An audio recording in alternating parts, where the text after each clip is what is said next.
പിതാവായ ദൈവത്തിന് മഹത്വമുണ്ടാവട്ടെ പ്രാർത്ഥിക്കുന്നു. സൗളെ ആദ്യമായിട്ടാണ് വീഡിയോ കാണുന്നതെങ്കിൽ ദയവ് ചെയ്ത് സബ്സ്ക്രൈബ് ചെയ്യുകയും ലൈക്ക് ചെയ്യുകയും ഷെയർ ചെയ്യുകയും ചെയ്യുക. എല്ലാവരെയും ദൈവം സമൃദ്ധമായി അനുഗ്രഹിക്കട്ടെ. ഈ വീഡിയോ കാണുന്നവരും ഈ ദൈവവചനം കേൾക്കുകയും അതനുസരിക്കുകയും ചെയ്യുന്ന എല്ലാവരെയും ദൈവനാമത്തിൽ അനുഗ്രഹിക്കുന്നു. കർത്താവായ ഈശോയെ ഈ വചനമനുസരിച്ച് ജീവിക്കുവാൻ പരിശ്രമിക്കുന്ന എല്ലാവരെയും അവിടുന്ന് സമൃദ്ധമായി അനുഗ്രഹിക്കണമേ പ്രാർത്ഥിക്കുന്നു. സോളെ സെഫനിയ പ്രവാചകന്റെ പുസ്തകം 1-ാം അധ്യായം 8-ാം വചനത്തിൽ നമ്മൾ കാണുകയാണ്, വിദേശീയ വസ്ത്രങ്ങൾ കൊണ്ട് തങ്ങളെ തന്നെ അലങ്കരിക്കുന്നവരെ വിധി ദിവസത്തിൽ ഞാൻ ശിക്ഷിക്കും. വിദേശീയ വസ്ത്രങ്ങൾ കൊണ്ട് തങ്ങളെ തന്നെ അലങ്കരിക്കുന്നവരെ വിധി ദിവസത്തിൽ ഞാൻ ശിക്ഷിക്കും. സോ ഈ വചനം പറയുന്നത് നമ്മൾ യഹൂദ പാരമ്പര്യത്തിൽ നിന്നും യഹൂദ സംസ്കാരത്തിൽ നിന്നും ഉരുത്തിരിഞ്ഞ വചനമാണ്. ഇവിടെ വിദേശീയ വസ്ത്രങ്ങൾ എന്ന് പറയുന്നത് ദൈവത്തെ അറിയാത്തവർ, വിജാതീയർ, അതായത് സ്വജാതീയരായിരുന്ന യഹൂദരല്ലാത്തവർ, ദൈവത്തിൽ വിശ്വസിക്കാത്തവർ, അവിശ്വാസികൾ, നിരീശ്വരവാദികൾ, പെയ്ഗൺ, ജെൻറ്റൈൽസ് എന്നൊക്കെ പറയുന്ന ഇവർ ധരിക്കുന്ന രീതിയിൽ മോശപ്പെട്ട വസ്ത്രധാരണങ്ങൾ ധരിക്കുന്ന രീതിയിൽ അവർ ധരിക്കുന്ന രീതിയിൽ അനുകരിച്ചുകൊണ്ട് ശരീരത്തിൻ്റെ പല ഭാഗങ്ങളും കാണുന്ന രീതിയിലും മറ്റുള്ളവരുടെ ആകർഷണം പിടിച്ചു പറ്റാൻ ശ്രമിക്കുന്ന രീതിയിലുള്ള വസ്ത്രധാരണങ്ങൾ സ്ത്രീയുടെ ആണെങ്കിലും പുരുഷൻ്റെ ആണെങ്കിലും അപ്രകാരം വിദേശീയ വസ്ത്രങ്ങൾ കൊണ്ട് തങ്ങളെ തന്നെ അലങ്കരിക്കുന്നവരെ വിധി ദിവസത്തിൽ ഞാൻ ശിക്ഷിക്കും എന്നാണ് പ്രവാചകനിലൂടെ ദൈവമായ കർത്താവ് അരുളി ചെയ്യുന്നത്. അപ്പോൾ സഹോദരങ്ങളെ, നമ്മൾ മോശപ്പെട്ട ഇന്ന് ഒരുപാട് പേര് സോഷ്യൽ മീഡിയയിലൊക്കെ കാണുന്നുണ്ട്. ചാനലുകളിലൂടെ വരുന്നവർ, സോഷ്യൽ മീഡിയയിലൂടെ പ്രത്യേകിച്ച് സ്ത്രീകൾ 4 കാശുണ്ടെങ്കിൽ അവർ അർത്ഥനഗ്നത കാണിച്ചുകൊണ്ട് ശരീരം പകുതി പ്രദർശിപ്പിക്കുന്ന രീതിയിലുള്ള വസ്ത്രധാരണങ്ങളൊക്കെയാണ്. അത് ദൈവത്തിൽ വിശ്വസിക്കുന്നവരല്ല, മറിച്ച് മറ്റുള്ളവരെ ആകർഷിക്കാൻ വേണ്ടി, അല്ലെങ്കിൽ പണസമ്പാദനത്തിന് വേണ്ടി, അല്ലെങ്കിൽ മറ്റ് ഏതെങ്കിലും ലക്ഷ്യം വെച്ചുകൊണ്ടുള്ള വസ്ത്രധാരണമായിരിക്കാം. അവരെ അനുകരിച്ച് മോശപ്പെട്ട വസ്ത്രങ്ങൾ ധരിച്ച് ശിക്ഷയുടെ ദിനത്തിൽ വിധിക്കപ്പെടുന്ന ഒരു വ്യക്തിയായി നീ മാറാതിരിക്കാൻ കർത്താവിൻ്റെ വചനം നമ്മെ വീണ്ടും ഓർമ്മിപ്പിക്കുകയാണ്. സ്ത്രീകൾ ഉചിതമായ വസ്ത്രം ധരിക്കണം. തിമോത്തിയർക്ക് എഴുതിയ 1-ാം ലേഖനം 2-ാം അധ്യായത്തിൻ്റെ 9-ാം വചനത്തിലാണ് പറയുന്നത്, സ്ത്രീകൾ ഉചിതമായ വസ്ത്രം ധരിക്കണം. ഈ വസ്ത്രധാരണത്തിനൊക്കെ വലിയ പ്രത്യേകതകളുണ്ട്. കാരണം ദൈവത്തെ മഹത്വപ്പെടുത്തിയ, ദൈവത്തിൽ വിശ്വസിക്കുന്ന വ്യക്തികളുടെ വസ്ത്രധാരണങ്ങളും ദൈവത്തിൽ വിശ്വസിക്കാതെ അവിശ്വാസികളായി ജീവിക്കുന്നവരും പണസമ്പാദനത്തിനും മറ്റുള്ളവരുടെ ആകർഷണങ്ങൾക്ക് വേണ്ടി മാത്രം അല്പസ്വല്പം വസ്ത്രങ്ങളൊക്കെ ധരിച്ച് സിനിമയിലും ചാനലുകളുമൊക്കെ പ്രത്യക്ഷപ്പെടുന്ന സ്ത്രീകളെയൊക്കെ അനുകരിച്ച് മോശപ്പെട്ട വസ്ത്രം ധരിക്കുന്ന നമ്മുടെ ക്രൈസ്തവ വിശ്വാസികളും കുരിശും ധരിച്ചുകൊണ്ട് യേശുവിൽ വിശ്വസിക്കുകയും പ്രാർത്ഥന ചൊല്ലുകയും അതേസമയം തന്നെ ഇപ്രകാരമുള്ള വസ്ത്രം ധരിച്ചുകൊണ്ട് നീ ജീവിച്ചാൽ ശിക്ഷയുടെ ദിനത്തിൽ നീ വിധിക്കപ്പെടുമെന്നാണ് വചനം നമ്മെ ഓർമ്മിപ്പിക്കുന്നത്. ഈ വചനത്തിൻ്റെ അടിസ്ഥാനത്തിൽ നീ ശിക്ഷിക്കപ്പെടാതിരിക്കാൻ സ്ത്രീകൾ ഉചിതമായ വസ്ത്രങ്ങൾ ധരിക്കണം. പത്രോസ് ലേഖനം 1-ാം ലേഖനം 3-ാം അധ്യായത്തിൻ്റെ 3-4 തിരുവചനങ്ങളിൽ പറയുകയാണ്, ഒരു സ്ത്രീയുടെ സൗന്ദര്യം എന്ന് പറയുന്നത് പിന്നെ മുടിയോ മോടിയുള്ള വസ്ത്രങ്ങളോ അല്ല.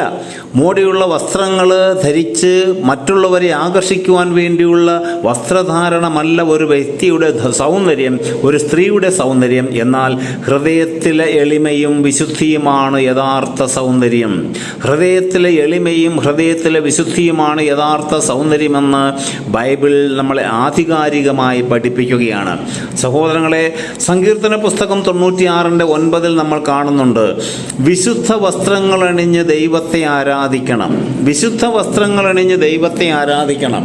അപ്പോൾ സഹോദരങ്ങളെ, കർത്താവിൻ്റെ വചനം നമ്മെ വ്യക്തമായി ഓർമ്മിപ്പിക്കുകയാണ്. കാരണം നമുക്കറിയാം, സ്വർഗീയ ദർശനം ലഭിച്ച പ്രവാചകൻ കാണുന്നത് പരിശുദ്ധൻ പരിശുദ്ധൻ സൈന്യങ്ങളുടെ കർത്താവ് പരിശുദ്ധൻ എന്ന് മാലാഖമാർ നിരന്തരം പാടി സ്തുതിക്കുന്ന, സ്തുതിയുടെ സിംഹാസനത്തിൽ ഉപവിഷ്ടനായിരിക്കുന്ന ആ ദൈവത്തെ ആരാധിക്കുമ്പോൾ വിശുദ്ധ വസ്ത്രങ്ങൾ അണിഞ്ഞുകൊണ്ട് വേണം ദൈവത്തെ ആരാധിക്കാൻ.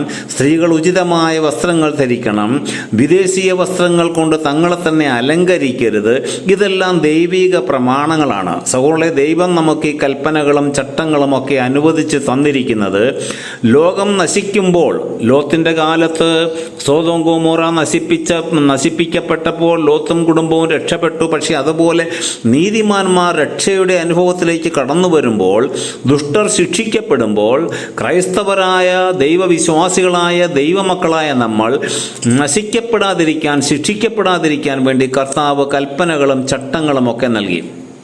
ഇന്ന് സമൂഹത്തിലും വലിയ വലിയ സിറ്റികളിലൊക്കെ പോയി കഴിഞ്ഞാൽ ചില വ്യക്തികളുടെ വസ്ത്രധാരണങ്ങൾ കണ്ടു കഴിഞ്ഞാൽ നമുക്ക് തന്നെ അവരോട് അറപ്പാണ് തോന്നുന്നത്. ചില പെൺകുട്ടികൾ വിചാരിക്കും ഇപ്രകാരം മോശപ്പെട്ട വസ്ത്രങ്ങളൊക്കെ ധരിച്ച് ശരീരഭാഗങ്ങളൊക്കെ പ്രദർശിപ്പിച്ച് നടക്കുമ്പോൾ എല്ലാവർക്കും അവരെ അങ്ങ് ഭയങ്കര ഇഷ്ടമാണെന്നാണ് അവർ വിചാരിക്കുന്നത്. എന്നാൽ അവരെ അങ്ങേയറ്റം വെറുക്കപ്പെടുകയാണ്, സമൂഹത്തിൽ വെറുക്കുകയാണ് അവർ. പുരുഷന്മാർക്ക് പോലും അവരെ ഇഷ്ടമല്ല, എല്ലാവരും നോക്കുമെന്ന് വിചാരിച്ചിട്ട് അവരെ സ്നേഹിക്കുകയല്ല ചെയ്യുന്നത്.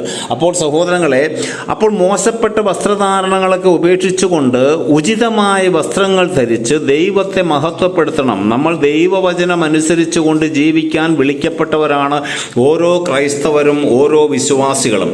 അപ്പോൾ ദൈവവചനം അനുസരിച്ചുകൊണ്ട് ഭൂമിയിൽ ജീവിച്ച് ശിക്ഷയുടെ ദിനത്തിൽ വിധിക്കപ്പെടാതെ രക്ഷയുടെ അനുഭവത്തിലേക്ക് കടന്നു വരുവാൻ വേണ്ടിയാണ് ഓരോ വചനങ്ങളും കൽപ്പനകളും ദൈവമായ കർത്താവ് നമുക്ക് നൽകിയിരിക്കുന്നത്. വെളിപാട് പുസ്തകം 22-ാം അധ്യായത്തിൻ്റെ 14 നമ്മൾ കാണുന്നുണ്ട്, കുഞ്ഞാടിൻ്റെ രക്തം കൊണ്ട് തങ്ങളുടെ വസ്ത്രങ്ങൾ കഴുകി വെളുപ്പിക്കുന്നവർ ഭാഗ്യവാന്മാർ. കുഞ്ഞാടിൻ്റെ രക്തം കൊണ്ട് തങ്ങളുടെ വസ്ത്രങ്ങൾ കഴുകി വെളുപ്പിക്കുന്നവർ ഭാഗ്യവാന്മാർ. അതായത് നമ്മൾ ഇടുന്ന വസ്ത്രങ്ങൾ കഴുകുന്ന കാര്യമല്ല, മറിച്ച് നമ്മുടെ പാപങ്ങൾക്ക് പരിഹാരമായി യേശുക്രിസ്തു ചിന്തിയ അതേ രക്തത്തിൽ, യേശുവിൻ്റെ കുരിശുമരണത്തിൽ വിശ്വസിച്ചുകൊണ്ട് യേശുവിൻ്റെ രക്തത്താൽ നമ്മുടെ പാപങ്ങൾ കഴുകിക്കളയുന്നവർ ഭാഗ്യവാന്മാർ. അപ്പോൾ ഇപ്രകാരമുള്ള മോശപ്പെട്ട ജീവിത രീതിയിൽ നിന്ന് വന്ന, അല്ലെങ്കിൽ പാരമ്പര്യത്തിലൂടെ, മാതാപിതാക്കളിലൂടെ, പൂർവികരിലൂടെ ലഭിച്ച ഏതെങ്കിലും ജീവിതചര്യകളിലൂടെ വന്ന അശുദ്ധി നമ്മുടെ ജീവിതത്തിലുണ്ടെങ്കിൽ യേശുവിൻ്റെ രക്തത്താൽ കഴുകപ്പെട്ട് നമ്മൾ വിശുദ്ധിയുടെ മാർഗത്തിലൂടെ ചരിച്ചാൽ ആ വ്യക്തികൾ ഭാഗ്യമുള്ളവർ എന്നാണ് വചനം പഠിപ്പിക്കുന്നത്. സഹോദരങ്ങളെ, പഴയ നിയമത്തിലും പുതിയ നിയമത്തിലും എല്ലാം നമ്മൾക്ക് കാണുവാൻ സാധിക്കും. അതുപോലെ തന്നെ 1 കൊറിന്തോസ് 11-ാം അധ്യായം 6ഉം 7ഉം തിരുവചനങ്ങളിൽ നമ്മൾ കാണുന്നുണ്ട്, സ്ത്രീകൾ പ്രാർത്ഥിക്കുന്ന സമയത്ത് ശിരോവസ്ത്രമണിയണം. സ്ത്രീകൾ ശിരോവസ്ത്രമണിയണം. എന്നാൽ അതിൻ്റെ 16, 10ഉം 13ഉം വചനങ്ങളിൽ കാണുന്നത് പുരുഷന്മാർ ശിരസ് മൂടരുത്. പുരുഷന്മാർ പ്രാർത്ഥിക്കുമ്പോൾ ശിരസ് മൂടരുത്, അതേസമയം സ്ത്രീകൾ ശിരോവസ്ത്രം അണിയണം. ഇവയെല്ലാം ദൈവിക പ്രമാണങ്ങളാണ്. കാരണം എളിമയുടെ ചിഹ്നമായി സ്ത്രീ പുരുഷന് വിധേയപ്പെടുന്നതിൻ്റെ അടയാളമായിട്ട് സ്ത്രീ ശിരോവസ്ത്രം അണിയണം പ്രാർത്ഥിക്കുന്ന സമയത്ത്. ചില വ്യക്തികൾ പരിശുദ്ധ കുർബാന സ്വീകരിക്കുവാൻ വരുമ്പോൾ പോലും ശിരോവസ്ത്രം അണിയാതെ വലിയ മോഡേൺ സ്റ്റൈലിലൊക്കെയാണ് കടന്നു വരുന്നത്. അവർ വിചാരിക്കുന്നത് ഏതോ ആർഭാട ജീവിതം നയിച്ചുകൊണ്ട് 4 കാശുണ്ട് വലിയ കാറിലൊക്കെ വന്നു കഴിഞ്ഞാൽ വലിയ കെട്ടിടങ്ങളിലാണ് താമസിക്കുന്നത്. അപ്പോൾ ദൈവം എന്തോ ഒരു മിത്ത് പോലെയാണ്, ഒരു കഥയാണ് എന്നൊക്കെയാണ് ചിലരുടെയൊക്കെ തീരുമാനങ്ങൾ. സൗർലെ, അങ്ങനെയല്ല. ദൈവത്തിൻ്റെ പ്രമാണങ്ങൾ കർത്താവ് പറയുകയാണ്, എൻ്റെ വചനത്തിൻ്റെ വള്ളിയോ പുള്ളിയോ മാറുകയില്ല. ഇതിൽ ഒരു വള്ളിക്കോ പുള്ളിക്കോ മാറുക സാധ്യമല്ല, നമുക്ക് മാറ്റുവാനും സാധിക്കുകയില്ല. ഇവിടുള്ള കത്തോലിക്കാ സഭയിലെ ബിഷപ്പ്മാരല്ല, മാർപ്പാപ്പ വിചാരിച്ചാൽ പോലും വചനത്തിൻ്റെ വള്ളിക്കോ പുള്ളിക്കോ മാറ്റം വരികയില്ല. സഹോദരങ്ങളെ, അപ്പോൾ നമ്മൾ രക്ഷയുടെ അനുഭവത്തിലേക്ക് കടന്നു വന്ന് ശിക്ഷയിൽ അകപ്പെടാതെ സ്വർഗരാജ്യം ലക്ഷ്യം വെച്ച് ജീവിക്കുവാനും ഈ ലോകത്തിൽ മാന്യമായി ജീവിക്കേണ്ടത്, നമ്മുടെ ആത്മശരീരങ്ങളെ വിശുദ്ധിയിലും മാന്യതയിലും കാത്തു സൂക്ഷിക്കേണ്ടത് എപ്രകാരമെന്ന് നമ്മൾ അറിയണം. അങ്ങനെ അറിഞ്ഞ് ഈ സമൂഹത്തിൽ നമ്മൾ ജീവിച്ച് രക്ഷ സ്വന്തമാക്കണം.